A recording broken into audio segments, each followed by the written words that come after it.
All right, so let's talk. So what are we talking about, Kenny? What's up? Talk to me, bro. What are we bringing up today? We're talking about the Tudor Ranger. Ooh, the Tudor Ranger. Just the name of it sounds nice. You know, I mean, I'm a Tudor diehard. You are. So, honestly, I don't have one yet, but the key word is yet.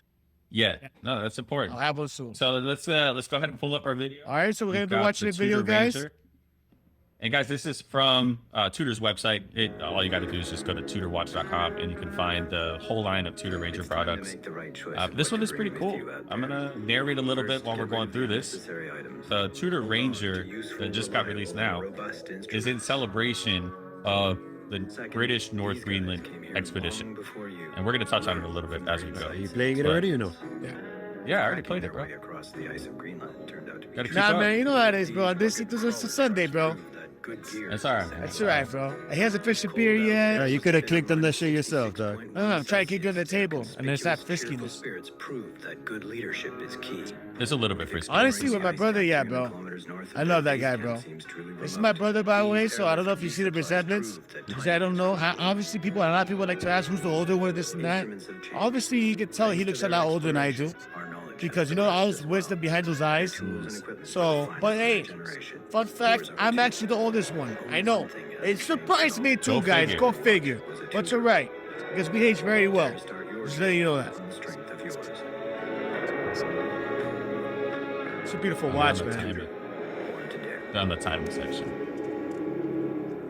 It's not my fault. No, it's all right, man. It's okay. This is important, and we're going to touch on all this stuff. No, we have to touch on all this, bro. Next episode, I'm going to need 2 beers.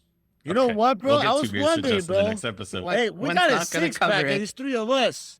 So we're Gucci. Well, what about you, kid? I mean, Nice. Bro, I only bought 2 beers. My bad. Who only buys 2 beers? Boys, but it ain't. It's a tall boy? Okay, all right. My bad. My bad. Yeah, I bought them, you know, real quick. I know. Don't judge me right now. Don't still judge me here. Only on Justin. All right, so y'all are done with the video? Yes. Yep, see it? Yeah, so, I mean, I thought this thing, the whole thing was pretty cool, at least in my opinion. The watch is in celebration of the 70-year anniversary of the British North Greenland expedition. And in 1952, the British government decided with this guy, James Simpson, to go to Greenland to do all sorts of different scientific experiments.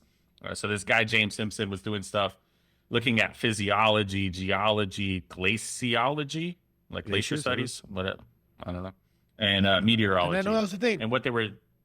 I didn't know that was a thing. Yeah, so they were doing all of this experimentation in Greenland, and Tudor, I don't really know how or why this came about, but they were like, hey, these guys, let's send them some watches and see how our watches do in Greenland. I wish. And this is kind of like, like this is what they did. And Tudor, especially back in the day, they did all sorts of these like experiments, like real world trials and stuff. And that was a huge part of their marketing campaign. Imagine getting a free Tudor watch, bro. I'll be like, yeah. But they were Tudor when they sent it. No, it was Tudor. Yeah, bro. But what I'm saying, the brand recognition back. Yeah. Oh, but yeah. 100%. But that's a big part of what exposure, Hans Wilsdorf was doing. And he's the owner of Tudor. For those of you that don't know, Tudor is a subset brand of Rolex.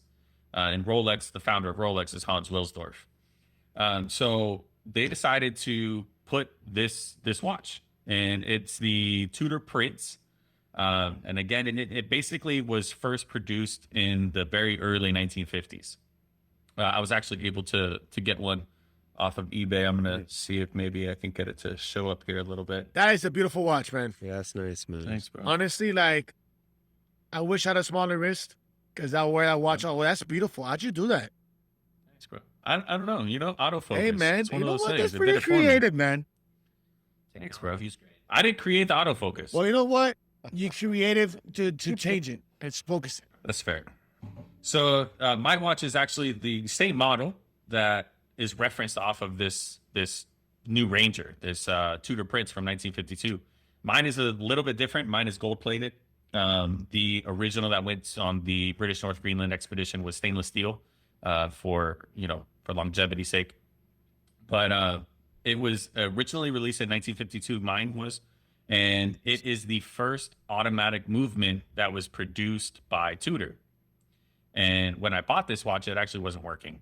So I was able to play with it a little bit. I'm trying to get into watchmaking a little bit That's more. what she says. So I was able to bring this little piece back to life, which to me is super important. So this watch is always going to have, a special place in my heart.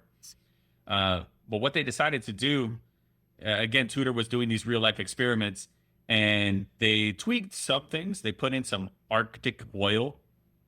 I don't know exactly what that Arctic oil was, but watches run on lubrication and stuff like that. So they just made sure that this specific oil wouldn't freeze because, it's kind of cold. It's yeah. cold there. It's a little bit. And what they did, because again, the North Greenland expedition, they were in the middle of nowhere. And this is in 1952. Like, it's not like everyone had a cell phone in their pocket to take out and like look at the watch. And what was happening is the UK was sending them air shipments for like important supplies, medical supplies, food, everything like that. So they had to make sure that their timing was on point. And what they would do, they had radio connections still with the UK, and the BBC, the British Broadcasting Company, would send radio signals out that would like confirm the time.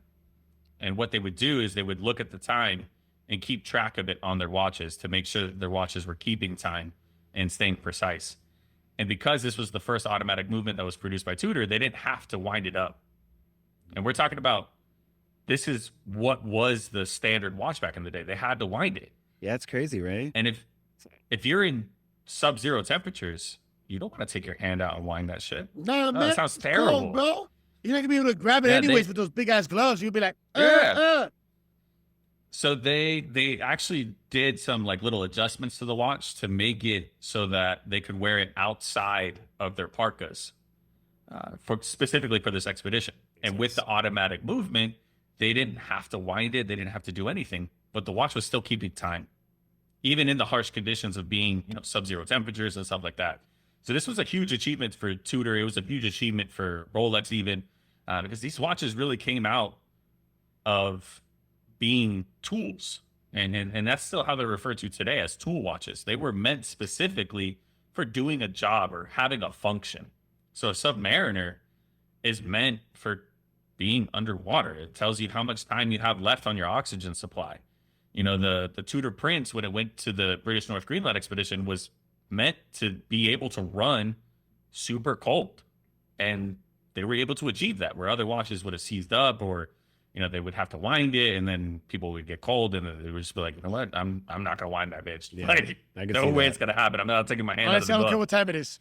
Like 8 o'clock, 12 o'clock, whatever, bro. Sun, nighttime. Who cares? If you're hungry, you're gonna care. Yeah, bro. If you're hungry, you're gonna care for sure, 100%. But let's take a look at the pics. Let's do it, man. We've got some photos on the Tudor website. We're gonna move through this little slideshow. If you make your way down on the Tudor webpage, you guys can see all these pictures. I'm gonna post some of these on the video as well. Okay. But Hans Wilsdorf, he had a vision for this Ranger, even dating back to 1929, before the Ranger. Long time ago. Before the Ranger even existed, though.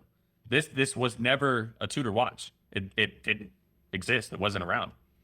It wasn't until 1943 that they started producing some Rangers in certain areas.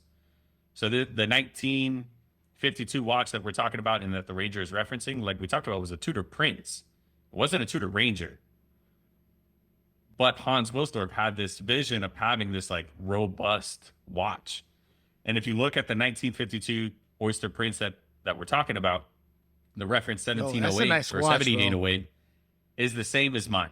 Except, their version is the stainless steel version. Mine is the gold plated version. So mine is technically a little bit more of a dressy watch than what this one was. But if you go to the next page, this is when Tudor Ranger really comes out from the beginning, like established as a style. And it was 1965. That wasn't that long ago. Was it? I mean, yeah, it was a long time ago, but if we're talking about the 70-year anniversary. Oh, yeah, for sure. And that's a classy watch watch. I wear that watch right now. Oh, 100%. And this is where the Tudor Ranger aesthetic was established. So they found and kind of dedicated themselves to this style. They were like, hey, this is going to be our Ranger. This is what our Ranger is going to look like. And there's a lot of takes from here from the Rolex Explorer, but we're going to keep it focused on here. If you go to 1969, they introduced the date function into the watch, which is always a good thing. My favorite year. This guy. Hey, someone got to be childish, to 1973, they started adding some additional flair to it. They've got the blue dial, green numbers. We've got the orange second hand. Dude, you got to have the drip, bro. This thing is aggressive. Super. And then in 2014, and this is honestly, I think my favorite. We'll talk about favorites here in a second. But in 2014, they came out with the Heritage model. And the Heritage model is a little bit smaller. It's a little bit more vintage looking. Even new, it's got like the cream numbers, like cream indices. It looks vintage. Like how you say it. Thanks, bro. You like cream? Cream. Oh, okay. I was going with something totally different. Wow. Hey. But in 2022, like just recently in the last month or so, they came out with the new Tudor Ranger, reference 79950. And this is what we got. What do y'all think? I really like that watch. Ranger? I really like that watch. Honestly, I like the clasp on it too. That's really nice. I like the little T-fit clasp. That really looks nice on that watch. To tell you the truth, and it's really nice. It's like, it's not too extravagant, but it's really nice, classy watch. Silver, black. I like the numbers. Looks very similar to the one that was the 1956. Yeah, that's what I was gonna say. Which I was kind of to say that, but I feel like it's a little bit bigger. But honestly, I like the watch a lot. When 1965, I'm sorry, the 1965 one. I know what you meant. Hey, you know what? I'm mumbo jumbo. 56, 65. We know in 1969, Tudor implemented the date function, right? Yeah. So why that? Have an idea of who started implementing function on a watch? I don't. Right? We don't. To be honest with you, no. Hey, next episode. I mean, we'll have an answer for you sure guys we could next look that up, episode. yeah. That's it. Yeah. And how long has Tudor been around? I mean, Tudor was established. I mean, even in the 30s and 40s. Yeah. There were some Tudor watches. 1930. So what Hans Wilsdorf did when he created the Rolex brand, he wanted something that was more affordable, and he didn't want to compromise the status of what Rolex had become or achieved. Yeah, I can see that. And I mean, even to this day, that's probably more the case because Rolex now is considered a luxury brand, but it wasn't luxury back in the day. And that's kind of very much referenced into this watch that we're talking about. It was made to do a job. It was made to perform a function, and it was meant to last. And that's really where Rolex comes from. That's their history. That's their DNA. And only now, more modern times, has Rolex become a luxury brand. People consider Rolex a luxury brand, and it is. Oh, it is. It's, I mean, incredibly high-end, incredibly durable, incredibly 100%. reliable, functional, all of that stuff. At the end of the day, everybody wants a Rolex. Like, if you're anybody that's yeah, I mean, of anybody course. and you have a nice watch collection, everyone should have at least one Rolex. At least. And this is where like things were super cool with Tudor back in the day. Back in the day, Tudor took Rolex parts. Like straight up, you would have a Tudor watch, and on the crown, it would be a Rolex crown. My case is a Rolex case. If I open up my case and I show you the back of it, it says Rolex. Wow. Hans Wilsdorf straight up took Rolex parts, put it in his other brand, and sold it. I mean, that's pretty genius. That is pretty genius. Yo, he did not give two fucks about taking his high-end pieces and selling them to But people for cheaper. realistically, we're doing the same crap right now, bro. No, of course. All right, so it Everyone is does like so. everyone does it. Everyone. All these No, watch so companies, they all look like Invicta. Could you try to look more like Rolex and Jaguar and stuff like that? Like, come on. You know what I'm saying? Yeah. Like, everyone's doing it. And with different stuff. Doesn't have to even be a watch. But I do like No, the. I mean, cars is a huge example, Oh, too. yeah, bro. I like that he created a whole different identity. You know, a whole different brand to Yeah. not then take away from the luxury. But if you have the parts, they're good. Yeah, I Throw mean, them in there. Yeah, they were for there. Sure. They weren't doing anything different. Yeah. They were just like, hey, how can we get more of our watches into the hands of, and especially back in the day, their plan was to bring it to the everyday person. Yeah. It wasn't meant for only people that had money. And that's what Hans Wilsdorf was really about with Tudor. He was like, hey, I want to give them a luxury watch experience for something that they can afford. Not the case now. Which I think is super cool. No, I mean, so Do they well, still no, sell they're mechanisms affordable inside the Tudors. Tudors? Yes, they are. But it's still pricey. we're going to talk about that. Yes. We're going to talk about that. So this new Tudor Ranger, how much do you guys think it is? All right, so let me preface that. Most Rolexes, if you can get the cheapest 15 Rolex, grand. you're looking at no. The cheapest Rolexes you can buy are probably between $6,000 and $8,000. But used or brand new? Brand new from the store. If you could find it from the store, which exactly. right now I was about to say, can you even can't. find it at the Yeah. store? No, not right now. But if you can, $6,000 to $8,000. Okay. What do you think that the new Tudor Ranger is going for? Probably half. Like, it's not gonna be 6 to 8 grand. No, I'm would gonna say go I for would say at least 3 grand. Like maybe like 27, like 2,800. I'm gonna say 500. Yeah, so Wish. right. I wish. I would buy it right now. My wrist. yeah, right. Everyone will buy it. 27,895. No, they're selling it for half, which Nice. I mean to me is remarkable. So the Tudor Ranger is a 39 millimeter, which I think is a great size, by the way.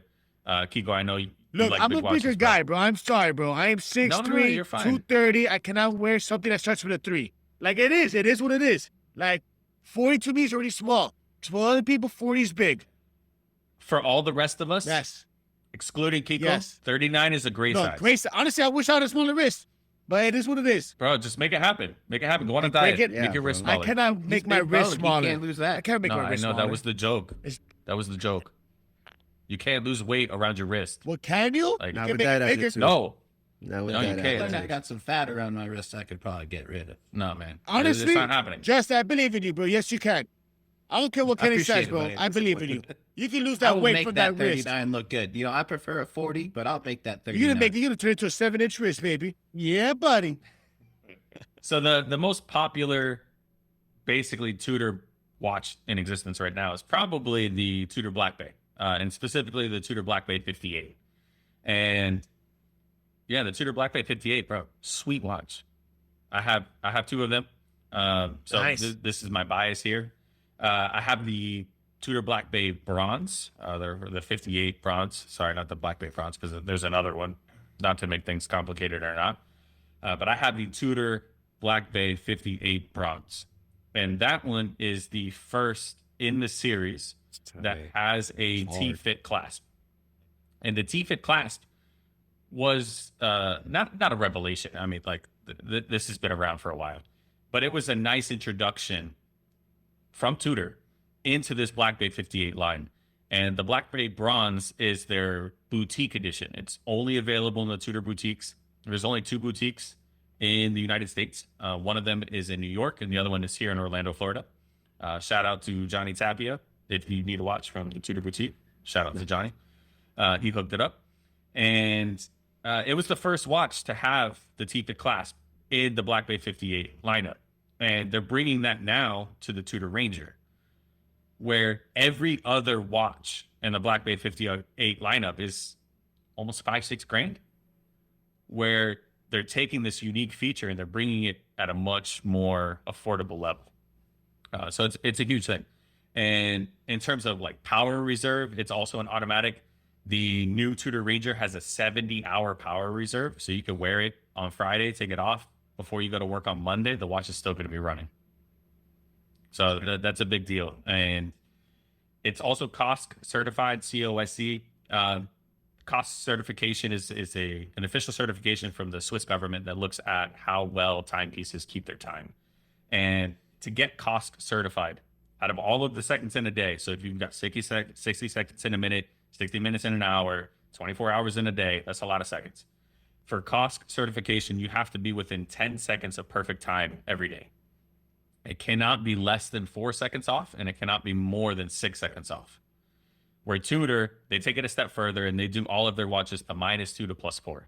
So their watches run within 6 seconds every single day, if not better, if not keeping perfect time. And how they do these measurements is through a variety of temperatures, because air density changes with hot and cold and stuff like that. And that's why they took these watches to Greenland. to see how they ran. So in order to get cost certification, there's a lot. But one of the other ways that they increase the durability on this Tudor Ranger is by having kind of dual connection points on their balance. And the balance is connected to the hairspring. And the hairspring is where we get our movement that creates the ticking and allows for the time to really be kept precisely. So I thought that was pretty cool. But the bracelet Tudor Ranger is coming in at $3,050. And then they've got two different non-bracelet options, so non-metals that have straps. A leather rubber hybrid that's at $2,725, and then a fabric strap. It's not quite a NATO, but similar to a NATO. I've always been a fan of and that's at $2,725 too. Bro, I love NATOs. You're a big like NATO the guy, fact that bro. they- You do love NATO. I love like leather, them. but I think it's just classy. You can wear leather with everything, bro.